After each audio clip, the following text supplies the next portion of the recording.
신앙을 유지하기 위한 싸움, 신앙을 유지하기 위한 싸움이라는 제 하나의 말씀 나누도록 하겠습니다. 여러분, 신앙이란 굉장히 고귀한 가치를 가지는 겁니다. 신앙을 갖는다는 것은 하나님과 관계가 형성되는 것이기 때문입니다. 우리가 능력이 많고 선한 사람들과 어울려도 우리 인생의 유익이지 않습니까? 그런데 하물며 전능하시고 가장 지혜로우시며 가장 선하신 하나님과 관계를 맺는다는 것, 또 그분의 자녀가 된다는 것, 또 그분을 우리 아버지라고 부를 수 있는 이 관계가 형성된다는 것, 다시 말해 이 신앙을 갖는다는 것은 그러므로 굉장히 우리 인생에 어마어마한 유익이 있다라는 것이죠. 그러니까 우리 인생의 행복을 정의하자면 신앙이 있느냐 없느냐로 결정된다는 거죠. 전에도 한번 제가 설교 때 말씀을 좀 드렸던 부분인데, 이 하나님께 영광이라는 이제 단어를 우리가 교회에서 많이 사용을 하는데요. 여기서 말하는 이 영광은 이 농도라는 단어에서 나왔다고 제가 말씀을 드린 적이 있어요. 농도. 그래서 미세먼지 이제로 좀 설명을 드리자면, 이제 미세먼지가 꽉 차 있으면 여러분 농도가 높은 겁니까? 낮은 겁니까? 저녁을 안 드시고 오셨나 봐요.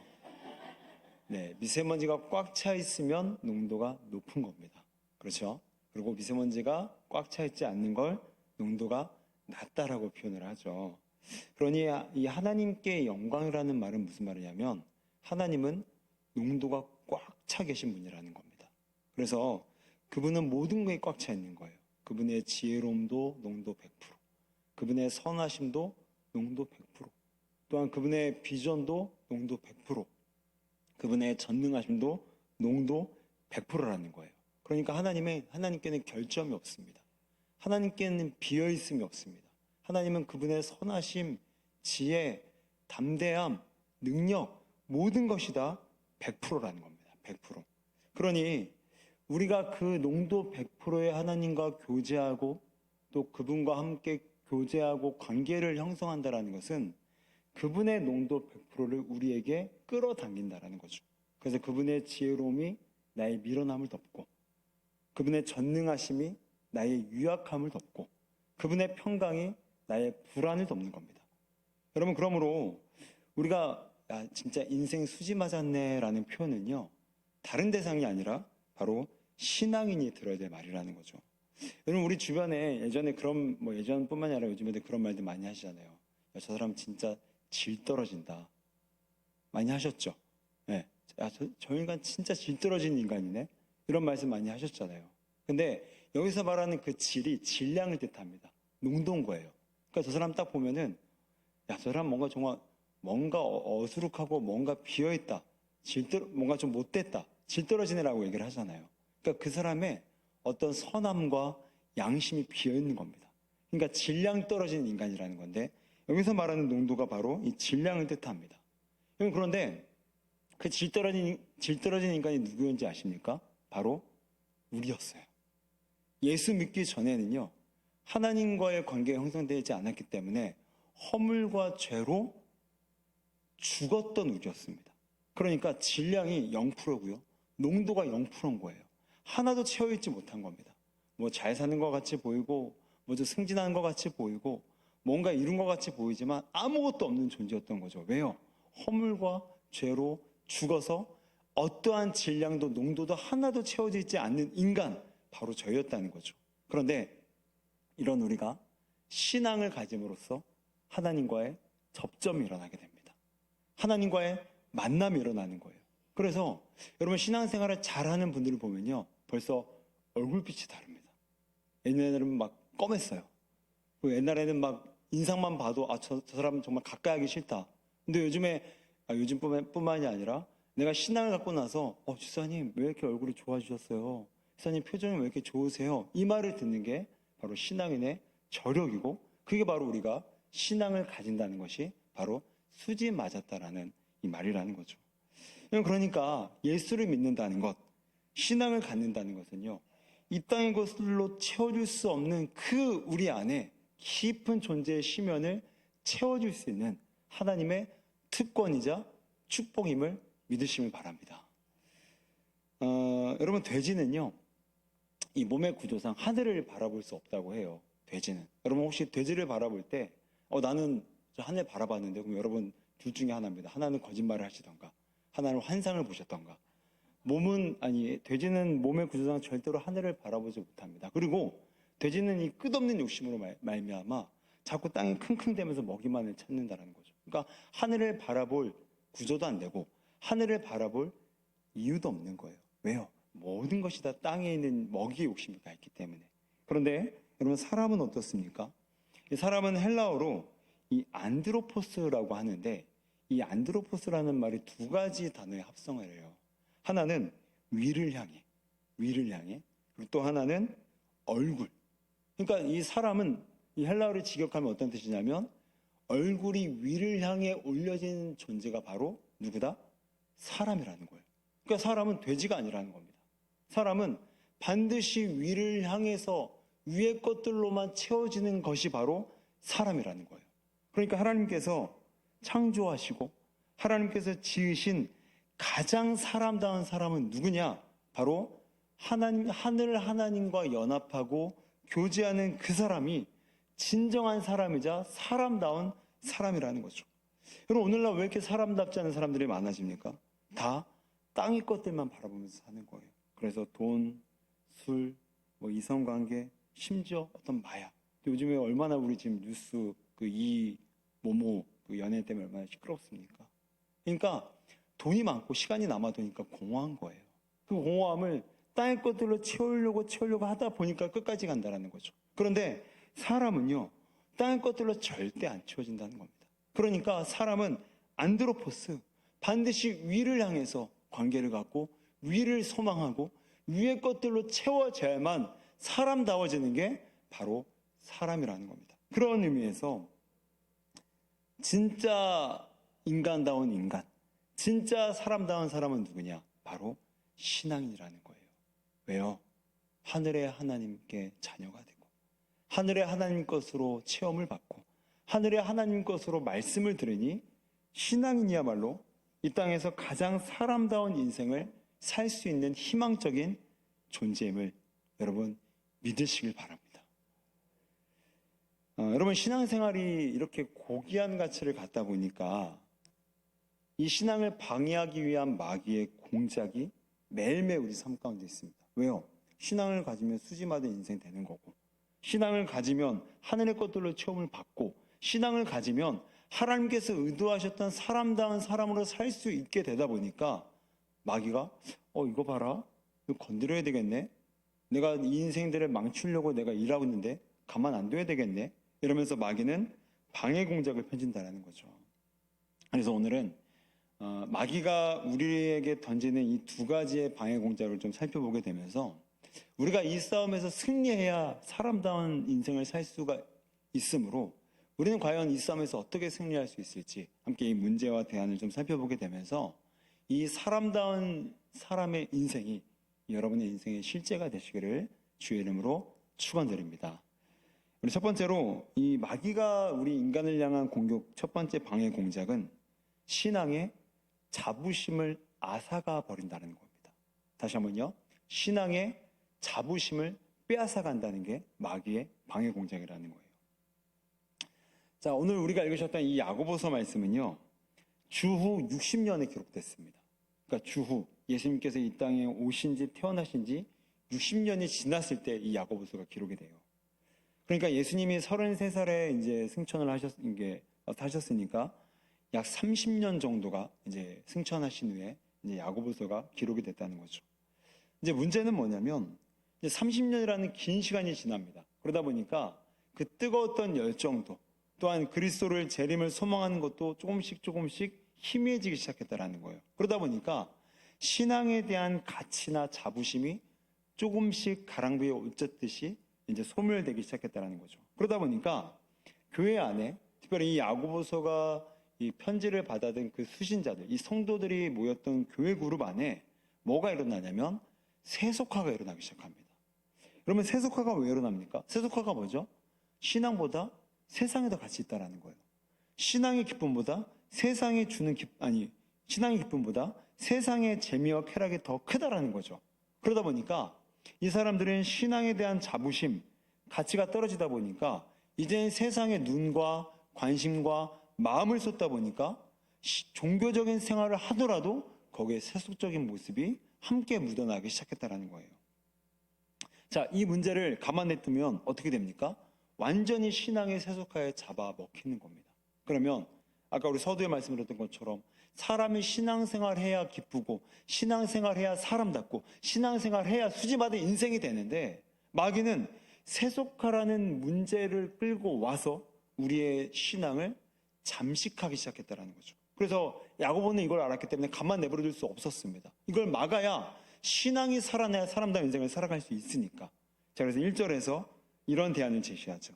하나님과 주 예수 그리스도의 종 야고보는, 자, 야고보는 이 편지를 이제 그 수신자들, 그러니까 야고보서를 읽는 수신자들에게 편지를 붙이면서 자신을 지금 뭐라고 소개를 하냐면 하나님과 주 예수 그리스도의 뭐라고요? 종이라고 소개를 합니다. 여러분, 왜 야고보는 자기를 종이라고 부각을 시켰을까요? 사실 이 야고보가 살던 시대 때는 로마가 이제 이스라엘을 완전히 점령했던 시대였는데 그 당시에 이제 역사가들을 따르게 되면 놀라지 마십시오. 로마 인구의 3분의 1이 노예였습니다. 그러니까 3분의 2 빼놓고는 다 노예인 거예요. 노예 천지인 겁니다. 근데 이 당시의 노예는요, 지극히 정말 벌레와 같은 대접을 받았어요. 일단은 옷을 다 벗겨버립니다. 정말 실오라기 하나 걸치지 않고 다 벗겨버려서 이제 시장에 판매대 위에 올려놔요. 그러면 이제 살 사람들이 와서 찜을 하는 겁니다. 그래서 이제 골라서 가져가는 거예요. 그런데 오늘 이 종이라는 단어는 이제 헬라어로 둘로스거든요. 근데 둘로스는 종의 단계가 몇 가지가 있는데 그 중에서 최하위의 노예를 가리킬 때 둘로스라는 표현을 써요. 그래서 실질적으로 그 당시에 노예 한 명의 값보다 새 한 마리의 값이 더 비쌌습니다. 그러니까 이 노예의 가치가 있어요, 없어요? 없는 겁니다. 거의 없는 거예요. 여러분 생각해 보세요. 노예인데 그래도 사람인데 이 사람 한 마리가 아니라 사람 한 명이 새 한 마리 값보지도 못했다라는 거예요. 그만큼 완전히 그냥 사람 취급 안 했다라는 거죠. 더군다나 마음대로 죽지도 못했어요. 생사 여탈권이 없었습니다. 죽더라도 주인에게 허락을 받고 죽었어야 돼요. 그런가 하면 여러분 조선시대에 보게 되면 우리나라 그 사극이나 어떤 드라마 영화를 보게 되면 여러분 그 하인, 그러니까 종놈들이라고 하죠. 이 종들이 결혼을 했습니까? 결혼을 못했습니까? 했죠. 했어요. 여러분 드라마 잘 보시면서 왜 모르는 척 하세요? 결혼을 했습니다. 그런데 이 당시에 로마의 노예들은 결혼조차 못했습니다. 새보다 못한 인생인데 무슨 결혼을 합니까? 주인이 절대 허락을 안 하는 거예요. 이게 바로 오늘 야고보가 말했던 하나님과 예수 그리스도의 종 둘로스라는 거예요. 근데 야고보는 자기를 그런 노예로 자신을 소개하게 됩니다. 여러분, 사람 심리가 그렇지 않습니까? 내가 누군가 앞에서 나를 소개할 때 여러분 나를 깎아내립니까? 나를 높입니까? 나를 기본적으로 높여요. 여러분 구멍가게 사장도요 자기 CEO라고 부릅니다. 그게 기본 심리예요. 근데 여러분 야고보가 어떤 존재인지 아십니까? 야고보는 예수님의 무려 친동생입니다. 친동생이에요. 예수님의 남동생이 넷이 있는데 그 중에 4명의 남동생 중에 마지가 야고보였어요. 그러니까 예수님 바로 밑에였죠. 그러니까 야고보가 아마 세상 심리로 가득 찬 사람이었으면 이렇게 아마 1절에서 소개를 했을 거예요. 사망 권세 이기고 부활하신 예수님의 친동생 야고보. 좀 있어 보이잖아요. 아니면 예수님의 그 사망 권세 이기고 부활하신 예수님의 최측근 패밀리. 아니 있어 보이잖아요. 여러분 저도요 되게 없어 보이지 않습니까?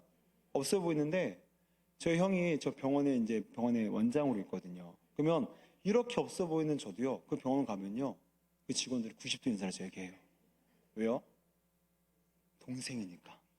그래서 저에게 굳이 미소를 안 날려도 되는데 상냥한 미소를 날립니다. 오셨어요? 왜 그렇죠? 패밀리이기 때문입니다. 그러니까 오늘 야고보가 마음만 먹었더라면 그래 나 누구?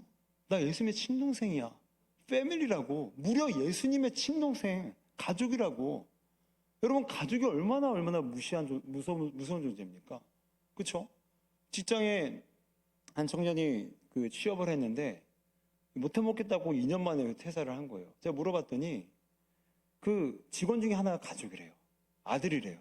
그러니까 이 아들이 정말 엉망진창으로 이 회사 생활을 하는데 그냥 왕인 거예요, 왕. 근데 그 왕의 특권을 왜 부여받았습니까? 왜요? 가족이니까. 이게 가족의 무서움 아닙니까? 근데 오늘 야고보는 그렇게 나는 패밀리야, 난 최측근이야, 난 예수님의 친동생이라고, 그것도 내 형제 중에서 내가 맞이라고 얼마든지 자기를 높여 부릴 수 있는 자기소개란 앞에 나는 예수 그리스도의 종이라고 표현을 합니다. 무슨 말이냐면 야고보는 예수님의 종인 게 자기에게 최고의 프라이드였던 겁니다. 자기에게 있어서 친동생 더할 나위 없는, 친동생 저리 가라 할 수 있을 만큼의 엄청난 자부심을 느낄 만한 자기소개가 바로 예수 그리스도의 종이었다는 거예요. 여러분, 고대 세계에서 이 야고보가 살았던 시대에서 종들의 자부심, 아까 말씀드렸죠, 3분의 1이 종입니다. 그러니까 종들의 세계도 편차가 있는 거예요. 종들 세계 안에서도 권력이 있는 거예요. 로마의 모든 백성의 3분의 1이 어마어마한 숫자가 종들이었기 때문에. 그래서 이 당시 문헌의 기록을 따르게 되면 종들도 프라이드를 느껴야 되잖아요. 사람이니까. 아무리 내가 새보다 한 마리 값보다 못한 존재이지만 종들의 세계에서도 편차가 있고 권력이 있고 거기서도 힘과 힘의 논리가 있는 거죠. 그러다 보니까 자기 주인이 누구냐에 따라서 종들의 프라이드가 달라졌다는 거예요. 그래서 자기 주인이 사장이었으면 종들도 사장의 프라이드를 갖는 거예요. 종의 세계에서는. 야, 너 네 주인 부장이지? 야, 임마, 내 종은 사장이야. 내 주인은 사장이야. 이런 프라이드가 있었다는 거예요. 그러므로 오늘 야고보가 내가 하나님과 주 예수 그리스도의 종이라고 표현했을 때는 야고보가 표현할 수 있는 최고의 프라이드를 이렇게 자기 소개를 통해서 드러냈다는 거죠. 여러분, 야고보가 오늘 이 1절 자기소개를 통해서 지금 세속화에 시달려서 신앙이 정말 아무런 가치도 느껴지지 않는 이 성도들에게 울림을 주는 메시지가 무엇이었겠습니까? 신앙은 자부심이 있다라는 거예요. 예수 그리스도의 종이라는 그 자리는 너무너무나 귀한 고귀한 가치가 있다라는 겁니다. 당신들이 지금 30년이 지났다고 해서 신앙이 세상보다 못하다고 느껴지는 그 가치가 있다지만, 그렇게 느낀다지만 아니라는 겁니다. 우리의 신앙은 고귀하고 고결하고 인생의 수지를 맞을 수 있는 평가를 받을 만한 그런 고귀한 보물과 같은 가치가 있는 게 바로 신앙이다. 이걸 지금 얘기하고 싶은 게 오늘 야고보가 나는 예수 그리스도의 종이다 라는 자기소개를 통해서 이렇게 둘러서 지금 표현을 하고 있다라는 거죠. 그러니까 오늘 야고보는 자기소개를 통해서 뭘 얘기하는 겁니까? 신앙의 가치 회복시키라는 겁니다. 신앙의 자부심 어서 빨리 회복시키라는 겁니다. 그렇지 않으면 마귀와 세속의 가치관에 밀려서 신앙 잃어버리면 당신들 더 이상 수지맞은 인생 안 된다. 이걸 경고하고 경계시키기 위해서 오늘 야고보가 자기를 이렇게 소개하면서 드러냈다는 거죠. 그렇다면 야고보는 어떻게 이런 자부심을 가졌을까요? 자, 우리 고린도전서 15장 7절을 보실까요? 그 후에 야고보에게 보이셨으며. 자, 사도 바울이 이제 고린도전서 15장을 기록할 때 이 고린도전서 15장은 이제 부활장입니다. 별명이. 그러니까 부활에 대한 쭉 얘기를 하다 보니까 이제 별명을 이제 부활장으로 붙였던 이제 성경의 이제 한 챕터인데, 사도 바울이 기록하기를 이제 부활을 경험한 목격한 사람들의 이제 이름들을 쭉 나열하면서 7절에 도착해 보니까 그 후에 야고보에게 예수님의 부활하심을 보이셨다는 겁니다. 여러분, 야고보는요, 예수님이 살아계실 생전에는요, 예수님을 안 믿었습니다. 그냥 형이었어요. 여러분 생각해 보세요. 내 형이 구세주라고 하면 여러분 믿겠습니까? 우리 언니가 구세주라고 하면 믿으시겠어요? 안 믿겨지겠죠. 야고보도 마찬가지였습니다. 우리 형 예수인데 우리 형이 구세주라고? 안 믿겨진 게 당연했던 거죠. 그래서 예수님과 함께 살았던 그 30년의 기간 동안 예수님의 형됨을 믿었지만 예수님의 구주 되심을 믿지 못했던 거예요. 그러다가 오늘 25장 7절의 말씀처럼 부활하셔서 다시 사신 예수께서 야고보의 목전 앞에 나타나십니다.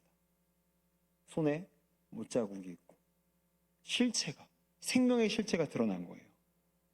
여러분, 오늘 야고보가 이 신앙의 자부심을 느꼈던 순간이 언제냐면 바로 예수의 부활하심을 목도했을 때라는 거죠. 다시 말해서 말뿐인 기독교가 아니라 생명이 있는 기독교를 만났을 때 야고보는 신앙의 자부심을 가졌던 거예요. 무슨 말입니까? 야고보도 30년이 넘는 시간들을 이 땅의 것들을 많이 경험하지 않았겠어요? 뭐 물질, 뭐 여자, 뭐 관계, 수많은 이 땅의 만족거리들을 경험했지만 다 만족이 안 되는 거예요. 왜요? 땅의 것들은 생명이 없기 때문에. 그런데 오늘 야고보가 목도했던, 야고보가 만났던 다시 사신 예수님은 생명 그 자체였습니다. 생명력이었던 거예요. 생명의 힘이 내게 찾아온 겁니다. 그 생명을 내 눈앞에서 실제로 보게 되니까 야, 이거 굉장하네? 이거 세상이 줄 수 없는 만족이네?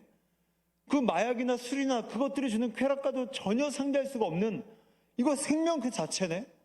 그 생명 그 자체 앞에서 오늘 야고보는 신앙의 자부심과 프라이드를 가질 수밖에 없었다는 거죠. 여러분, 이제 몇 주가 되면 우리 온가족 축제가 진행이 됩니다. 여러분, 축제가 뭡니까? 축제는 자랑해야 되는 겁니다. 자랑해서 사람들을 이 잔치집에 축제에 끌고 오셔야 되는 거예요. 여러분, 온가족 축제에 뭘 자랑하시렵니까? 뭐 자랑하시겠어요, 여러분? 온가족 축제? 여러분, 우리 온가족 축제에 뭐 나훈아가 오는 거 아니잖아요. 그렇죠? 뭐 임영웅이 오는 거 아니잖아요. 그런데 우리는 이 축제를 뭘 자랑하시겠습니까? 여러분, 세상에 비하면 이 축제가 사실 외형적으로 보기에는 초라해 보일 수 있어요. 세상은 막 수억의 돈을 쏟아붓고 엄청난 유명한 연예인들을 초대하고, 그러니까 뭐 외형적으로 보기에는 상대가 안 되겠죠. 그런데 오늘 우리가 이 축제를 마주하고 이 축제를 자랑해서 나의 사랑하는 가족들과 또한 지척들과 지인들을 초대할 때 뭔가 자랑해야 올 텐데, 그럼 그 자랑의 단서와 근거와 내용물은 뭐냐면 여기에는 생명이 있다는 겁니다. 아멘이십니까? 그렇게 너무 근엄한 표정을 지으시면 제가 설교가 굉장히 두려워집니다. 우리 축제 얘기를 하는데 너무 표정이 어두워지시면, 어둡다라기보다는 그래, 내가 뭘 자랑하지? 이렇게 아마 고민을 하셨던 것 같은데, 여러분, 자랑할 것 우리 한 가지, 바로 우리 교회 안에 생명이 있다는 겁니다. 그리고 이 생명이 있는 이 자리에 그 영혼이 하나님의 전적인 침투를 통해서 그 영혼 가운데 영혼의 햇볕 비춰주심이 들어가게 되면 그 영혼은 생명을 얻게 될 줄로 믿습니다. 여러분, 그러므로 이 자리를 자랑하실 때 입이 떨어지지 않더라도 우리 교육자님들 다 잘생겼어. 그리고 우리 교회 되게 시원하진 않죠. 이제 우리 교회 되게 따뜻해. 뭐 이런 시설적인 것들, 또 외형적인 것들, 그날 맛있는 간식 준대. 다 자랑하셔도 좋지만 가장 우리가 중심으로 자랑하셔야 될 것은 거기 가면 생명이 있대. 거기 가면 수지 맞는 인생이 된대. 거기 가면 살아있는 생명의 실체를 마주할 수 있대. 여러분, 이 자랑을 통해서, 그 자랑을 듣고 찾아온 여러분의 가족들과 여러분의 친구와 여러분들의 이 구역 식구들이 11월 19일에 생명을 만나 변화를 받고 하나님의 천국의 시민권을 거머쥐는 인생 되게 하실 줄로 믿습니다. 그러므로 우리 신앙에 가치가 있으십니까? 우리 신앙에 프라이드를, 그 자부심을 가지고 계십니까? 이런 그 자부심이 없고 오히려 가치를 더 세상에게 느끼고 있다라면 이제는 회개하고 돌이키시길 바랍니다. 그래서 신앙, 예수, 하나님, 말씀, 이 놀라운 가치, 고귀한 가치를 다시 한번 재발견하시고 재인식하셔서 우리 인생 떠내려가지 않고 신앙을 가져서 수지 맞았다라는 이 인생의 평가가 영원히 함께하는 우리 천산중앙교회 되시기를 주의 이름으로 축원드립니다. 네, 그런가 하면 두 번째로 오늘 이 마귀가 우리에게 던져주는 이 방해거리는 뭐냐면 바로 시험입니다. 시험. 시험에는 이제 뭐 여러 가지 종류가 있긴 하지만 오늘 이 2절 본문에서 나오는 이 시험은 바로 외부적 환난, 뭐 핍박, 고난을 가리키는 직접적인 용어를 씁니다. 여러분 우리 인생에서요 가장 중요한 어떤 힘을 하나 꼽으라고 한다면 저는 인내력이라고 좀 말씀을 드리고 싶어요. 여러분 그런 좀 재밌는 속담이 있습니다. 뭐냐면 서두르면 이스마엘, 기다리면 이삭. 맞죠? 이 아브라함이 인내하지 못하고 조급했다가 서둘렀더니 누구 낳았죠? 이스마엘 낳았습니다. 하갈과의 이 동침을 통해서. 근데 기다렸다면 누굴 낳았겠죠? 이삭을 낳았을 거예요. 근데 조급해서 이스마엘 낳았더니 나중에 이 이스마엘과 이삭이 뭐 싸움은커녕 이스마엘이 거의 뭐 이삭을 학대 수준까지 막 괴롭히는 거예요. 그러니까 이제 그 이삭의 엄마였던 리브가 맞나요? 사라가 말 그대로 분노탱천을 한 겁니다. 야, 내가 한역 걷어줘갖고 먹여주고 지어줬더니 이것 봐라. 그래서 그 엄마였던 이스마엘의 엄마였던 하갈을 갈구기 시작하는 거예요. 근데 이 중간에 낀 아브라함이 정말 너무너무 괴로운 겁니다. 여러분 나중에 창세기를 살펴보세요. 아브라함이 뭐라고 표현하는지 아십니까? 죽고 싶다. 정말 죽고 싶다라는 표현을 서슴없이 직설적으로 내뱉어요. 왜냐하면 그 사라라는 여인과 그 누굽니까? 하갈이라는 그 두 여인 사이에서 껴있는 그 여러분 남자의 심정을 여러분 아세요? 절대 모를 겁니다. 이러지도 저러지도 못하고 여기 편들자니 얘가 걸리고 여기 편들자니 또 얘가 걸리고 그러니까 이 아브라함이 죽겠는 거예요. 그 가운데 껴갖고. 그러니까 오늘 아브라함이 정말 믿음의 조상이고 정말 믿음으로 잘 살아왔지만 너무 치명적인 실수, 인내가 없어서 서둘렀더니 이스마엘, 기다리면 이삭. 이 공식이 깨져버렸더라는 거죠. 요즘에 이제 인내력이라는 말을 좀 이제 젊은 사람들은 어떻게 좀 표현을 하냐면 버팀력. 네, 끝에 이제 력자를 붙여서 버팀력이라고 합니다. 여러분 요즘에 잘 되는 게 하나도 없습니다. 사업이든 뭐 자기 개발이든 뭐 심지어 교회마저도 다 버티는 거예요. 저도 이제 주변에 이제 아는 목사님들과 가끔 이제 전화나 안부나 이제 좀 찾아뵙고 이제 얘기를 나누게 되면 다 하나같이 버틴다라는 거예요. 힘드니까, 지치니까. 그래서 결국에는 이런 말이 있지 않습니까? 강한 자가 살아남는 것이 아니라, 그렇죠? 살아남는 자가 강한 것이다. 그러니까 결국 우리 인생은 뭐 잠깐 잘 될 수도 있어요. 그리고 길게 잘 될 수도 있습니다. 근데 중요한 것은 누가 얼마나 끈질기게 버텨내느냐. 여기 우리 인생에, 왜냐하면 아무리 잠깐 잘 돼도요 마지막에 못 버티면 쓰러지는 거 아닙니까? 그렇잖아요. 그러니까 정말 지속적으로 끈기 있게 누가 얼마나 더 버티냐가 이제 생존 싸움이 됐다라는 거죠. 다 포하고 다 안 되고 다 마이너스니까 결국 이 거친 환경에서 얼마나 버티느냐가 우리 생존성을 이제 좌지우지한다라는 거죠. 자, 그런 의미에서 야고보가 시험을 받을 때 2절에서 뭐라고 얘기합니까? 내 형제들아, 너희가 여러 가지, 그러니까 무지무지한 여러 가지 뭐 정말 예상치 못한 시험을 다 만나거든. 뭐라고 합니까? 온전히 기쁘게 여기라. 그럼 야고보가 말했던 시험은 구체적으로 얘기하면 이제 네로 황제가 기독교를 핍박하기 시작합니다. 그래서 다 뿔뿔이 흩어져 버린 거예요. 모여 있었던 신자들이 다 뿔뿔이 흩어져서 이 고난과 이제 환란을 피해서 도망갔다라는 거죠. 그런데 야고보는 시험을 당할 때 어떻게 하라고요? 기쁘게 여기라. 근데 여러분 이걸 문자적으로 절대 해석하시면 안 됩니다. 아싸, 시험 당했다. 너무 좋아. 이게 절대 아니라는 거죠. 시험을 당하거든 기쁘라는 말은 그걸 좋은 태도로 받아들이라는 거예요. 시험 받을 때 웃으라는 얘기가 아니라, 시험 받을 때 우리의 감정이 기뻐야만 된다는 뜻이 아니라, 시험을 받을 때는 그 시험을 받는 그리스도인의 합당한 태도가 있다는 거예요. 그 태도를 잃어버리지 말라는 뜻입니다. 근데 그게 바로 기쁨의 뜻이라는 거예요. 자, 근데 3절을 보실까요?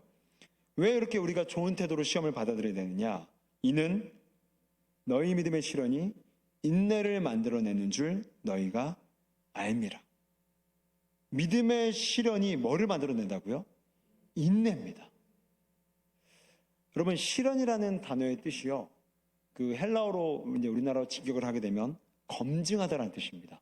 믿음의 시련이 인내를 만든다는 말에서 이 믿음의 시련을 바로 직역을 하게 되면 검증하다라는 뜻이에요. 이런 검증이 뭡니까? 검증은요, 검증의 목적은 뭐냐면 실체를 밝히는 겁니다. 실체를 밝히는 거예요. 예를 들어서 우리 지금 찬양대가 다 우리 들으면 다 되게 찬양 잘하는 것 같아요. 근데 여기서 지금 지휘자님이 한 명만 노래해 보십시오 라고 하면은 좀 우리 전문 용어로 뽀록 나는 겁니다. 실체가 드러나는 거예요. 막 음이탈하고요, 막 호흡 딸리고요, 막 전혀 안 섞이고요, 막 화음 깨지고요. 그러니까 우리가 같이 들으니까 와, 되게 잘한다. 근데 한 명 한 명 시키게 되면 이제 실체가 드러난다는 거죠. 여러분, 이게 바로 검증이에요. 그런데 뭐가 검증이냐면 바로 시련이 검증이라는 거예요. 여러분, 우리 믿음 생활이요, 그냥 가만히 있으면요, 교회 꼬박꼬박 잘 나오시고 출석 잘 하시고 또 VIP 적어서 내라니까 잘 적어내시고 그러면은 되게 나 그냥 평균 이상은 되겠다, 나는 괜찮은 성도다 라는 착각은 자유라고요. 그렇게 착각을 하십니다. 그런데 믿음의 시련이 와요. 고난이 옵니다. 환난이 옵니다. 그러면 그 환난이 나를 검증하는 거예요. 머리부터 발끝까지 우리 속사람을 다 스캔합니다. 그래서 내 믿음이 지금 어느 정도인지를 다 보여주는 거예요. 그래서 우리 옛날에 그런 말 있었잖아요. 남자의 신앙을 알려면 뭐 갔다 알아? 군대 갔다 알아. 왜냐면 군대를 경험해봐야, 야, 내가 군대 가서 막 조인트도 까이고 그 다음에 교회 가지 말라는 핍박도 받아보고 그걸 내가 뚫어내봐야 내가 시험이 있는지 알겠다. 그래서 제가 제 신학교 이제 동기 목사님이 이제 군대를 갔는데 너무너무 갈구는 거예요. 주일날 예배 드리러 가니까. 그래서 자기 믿음이 이렇게 하찮은지 몰랐대요. 순종하더래요. 자꾸 때리니까 순종을 하더래요. 주일날 교회를 못 가겠대요. 그래서 화장실에 들어가서 병규에 앉아서 이제 그 한 2명이 화장실 안에 들어가서 같이 그 좁은 한두 평 될까요? 그 병기 있는 곳에서 쪼그려서 셋이 예배를 드렸다라는 거예요. 그런데 그렇게 예배를 드리는 모습이 참 귀하기도 하지만, 야, 그렇게 때리고 갈군다고 내가 교회를 못 가게 하는 것에 순종하는 내 모습을 내가 스캔이 다 떠지더래요. 다 보이더래요. 야, 나 진짜 믿음 없다. 그날부터 이분이 자극을 받았대요. 야, 내가 이렇게 믿음이 없는지 몰랐네. 회개가 나오더래요. 그리고 이 믿음의 근육을 막 길러내기 위해서 틈나는 대로 막 기도하고 말씀 암송하고 막 그 야간 격리 쓰면서도 막 말씀 암송하고 기도하고 막 말씀 선포했더니 그제서야 믿음의 근육이 회복이 되면서 다시금 믿음의 진가가 나오더래요. 이분은 그런 믿음의 시련, 이 핍박, 교회 가지 말라는 그런 구타 없었더라면 자기 믿음의 상태를 모르고 제대했을 겁니다. 그리고 제대해서 그래, 나 신학생이니까 믿음 좋지, 나 이 정도는 목회할 만하지, 그러다가 착각 속에 빠졌다가 전혀 믿음과는 딴판으로 갈 수밖에 없는 그런 처지가 될 수도 있었는데, 하나님의 은혜로 이 목사님은 시련을 받은 거예요. 그 고난을 만나서 야, 내 믿음이 이것밖에 안 되는구나 깨닫게 된 겁니다. 그래서 울며 기도하고 회개했더니 어떻게 됩니까? 그렇게 회복이 다시 믿음의 근육을 쌓을 수 있는 토대가 마련됐다는 거죠. 여러분, 우리가 저절로 하나님을 찾고 저절로 말씀을 보고 저절로 순종하면 얼마나 좋겠습니까? 근데 안 되잖아요. 안 되지 않습니까? 근데 그때 내가 쌓아올린 나의 공든탑이 무너지고 좀 몸도 고장나 보고 계획한 일이 틀어지게 되면, 나의 육의 장막이 무너지게 되면 자기의 실체가 드러나게 됩니다. 그때서야 비로소 믿음을 붙잡게 된다는 거죠. 여러분, 나아만 장군을 보십시오. 나아만 장군, 아람의 2인자입니다. 아람 거대한 제국의 2인자였습니다. 그런데 아람 장군이 뭐에 걸렸죠? 문둥병에 걸리는 거예요. 육의 장막이 무너지는 거예요. 그랬더니 이 자존심 센 이 나아만 장군이 어디에 들어갑니까? 요단강 물에 7번이나 들어가게 돼요. 여러분, 요단강 저도 가보지는 않았지만 갔다 온 분들의 증언에 따르게 되면 굉장히 더러운 똥물이라고 합니다. 그런 똥물에 나아만 장군이 내가 지금 아람의 2인자인데 내가 여기 들어가? 못 들어가는 거예요. 자존심이 허락을 안 하니까. 또 거길 누가 들어가라고 권면했죠? 자기의 하녀가 권면합니다. 아람의 2인자가 자기의 하녀가 권면한다고 들어갑니까? 안 들어가요. 그런데 육이 무너지는 거예요. 시련이 온 거예요. 그러니까 내가 살 길을 찾게 되는 영적 본능이 깨어났다는 거죠. 자기의 실체가 드러나니까. 아람의 2인자였지만 자기는 아무것도 할 수 없는 무능의 상태임을 깨닫게 되니까 하나님을 찾고자 하는 믿음의 인내가 생겼다라는 거예요. 여러분, 이것이 바로 시련이 우리에게 주는 유익입니다. 시련이 없었으면 우리는 인내를 만들어내지 못합니다. 시련이 없었으면 우리는 믿음의 근육을 끌어올릴 내 안에 어떤 동기부여도 하나 찾지 못합니다. 그런데 시련이 오니까 이렇게 하다는 안 되겠구나. 그래서 믿음의 근육을 끌어올리는 인내가 발생하게 된다는 거죠. 근데 여러분, 여기서 중요한 문제가 하나 발생을 합니다. 내가 이렇게 믿음 없음을 깨닫게 되고 내 실체가 밝혀져서 이제 내가 정말 믿음의 근육을 끌어올려보자라는 것들을 맨 처음에 깨달을 때는요, 열심히 기도도 하고 열심히 찬양도 하고 예배도 출석하면서 나의 무뎌진 근육들을 끌어올리기 위해서 막 발버둥을 칩니다. 그런데 그놈의 시간이 문제예요. 시간이 지나다 보면 그 모든 태도들이 점차 느슨해집니다. 그렇죠?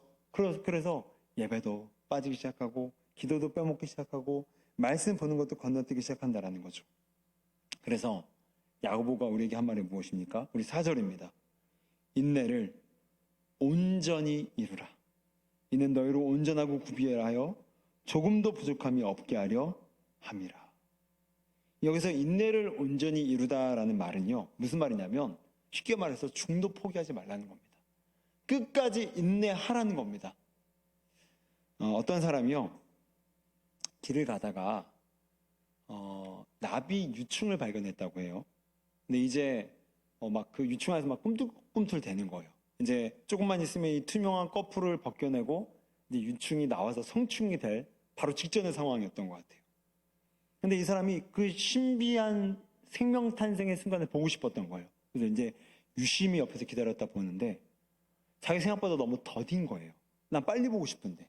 조급한 거죠. 인내가 없는 거죠. 그래서 그 나비 유충에다가 따뜻한 입김을 불어줬다고 합니다. 자, 그랬더니 그 조금 지나다 유충의 등이 찢어지고 그 다음에 이 고치 속에서 이제 나와서 성충으로 이제 나비가 딱 나온 거예요. 그 사람이 와, 정말 놀랍다, 기가 막히다, 이렇게 생명이 탄생하는구나 막 탐복하고 있는데 이제 날개가 이제 날개래요. 나비가 이제 날아야 되잖아요. 나비가 날아야 되는데 한두 번 펄럭대는데 날개짓이 안 되는 거예요. 한두 번 더 펄럭이다가 그냥 그 자리에서 죽어버리게 됩니다. 그럼 나비가 왜 나오자마자 성충이 되자마자 죽었을까요? 그렇게 나오면 안 됐습니다. 인간의 따뜻한 입김이 들어가면 안 됐어요. 나비의 유충은 스스로 뚫고 나올 때까지 기다려야만 됩니다. 거기서 인내하고 끝까지 기다리고 자기의 근육들이 날개짓 할 수 있을 만큼의 근육이 강화될 때까지 펄럭펄럭 거기서 꿈틀대다가 나와야 그 운동성이 자기를 날게 만든다는 거죠. 그런데 이 인간의 따뜻한 호흡이 한번 훅 부니까 이 나비가 전혀 기능하지 못하고 죽어버렸다는 거죠. 이건 무슨 말입니까? 인내는 끝까지 인내해야 된다는 겁니다. 인내는 끝까지 온전히 이루어야 된다는 겁니다. 끝까지 인내하지 못하면 그 시험은 내게 유익으로 시작되지만 그 끝을 보지 못하면 반드시 그것은 유익으로 끝나지 못한다는 거죠. 여러분, 이제 말씀을 좀 정리하도록 하겠습니다. 오늘 마귀는 우리의 신앙을 무너뜨리기 위해서 두 가지의 방해 공작을 펼친다고 말씀드렸어요. 첫 번째는 신앙의 자부심을 앗아가 버리는 겁니다. 그리고 두 번째는 시험을 통해서 우리의 신앙을 점점 더 소멸시킨다는 거죠. 이 방해 공작 앞에서 여러분 자부심을 회복하시길 바랍니다. 그리고 시험 앞에서 이 시험이 나의 실체를 밝혀주기 때문에 나의 믿음의 정도를 파악하시고 여러분의 믿음의 근육을 길러내기 위해서 끝까지 그 안에서 날개짓하십시오. 그리고 그 인내가 온전히 이루어질 때까지 끝까지 날개짓하십시오. 그럴 때에 하나님께서 그 인내를, 그 시험이 끝날 때에 우리를 비상하며 날개짓하며 나는 인생으로 우리를 반드시 사용하실 줄로 믿습니다. 그러므로 오늘 이 말씀을 통해서 이제는 우리의 신앙의 고귀한 가치를 포기하지 말고 세상과 바꾸지 말고 믿음으로 끝까지 인내하여서 우리의 신앙을 잘 지켜내어서 수지 맞는 인생으로 계속해서 살아가는 우리 모두가 되시기를 주의 이름으로 축원드립니다.